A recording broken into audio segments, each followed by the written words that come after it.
You know, I'm a big fan of the oldies, and when it comes to the feelings that Americans, voters at large, and Democrats have, I can't help but think of Chubby Checker. Why is that? Because the question is, how low can you go? Voters' views of Democrats in Congress, the lowest ever approval ratings on record per Quinnipiac University. Look at this. Approve 21% among all voters. Look at the disapprove level. Holy Toledo, 68% of all voters disapprove of how Democrats are doing in Congress. Now, you might think that is low, and this is the lowest number on your screen here, down at 21%. But I want to bring you over here to how Democratic voters feel, because this is truly unbelievable. Amongst their own party, how do Democratic representatives, senators, how are they viewed? Get this, the plurality disapprove at 49%. More Democrats disapprove of the job that their party is doing in Congress than approve. Get this, only 40% approve. These are truly horrific numbers. They're in the trash bin of history. That is how low these approval ratings are. When you can't even get plurality approval among your own party, you know you're doing something wrong in the eyes of the American public, Jessica. They are in the trash bin of history. Yikes.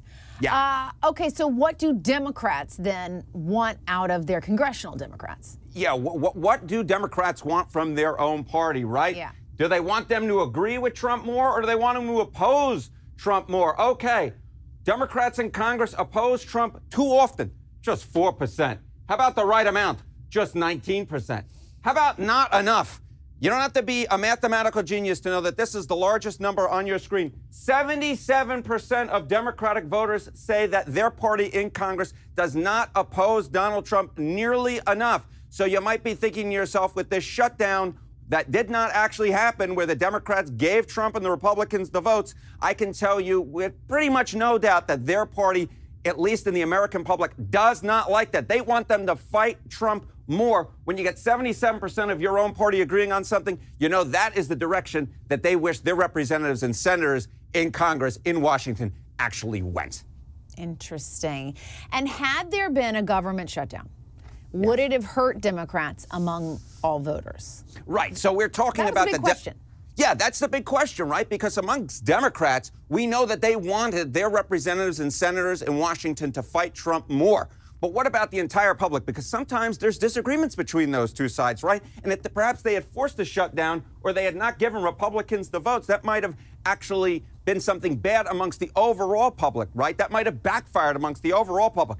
But in this particular case, I think the Democratic base was in the right position here, at least when it comes to the American public. Because take a look here. Blame for a government shutdown. Just 32% of voters would have blamed the Democrats in Congress. Look at this. 53% would have said Trump or the Republicans in Congress. Democrats would not have been blamed for a shutdown based upon the numbers that we have seen. Now, an actual shutdown might have played out a little bit differently, but at least on the polling data that we have, Jessica, everything was saying that Democrats should not give in to Trump and the Republicans in Congress. They should have, in fact, taken a stance, because that's what their base wanted, and the American public would have sided with them as well. The bottom line is Republicans and Trump would have been blamed in this case, not the Democrats in Congress. I'm honestly not quite sure exactly what Chuck Schumer was thinking, at least when it comes to the American public and the blame game.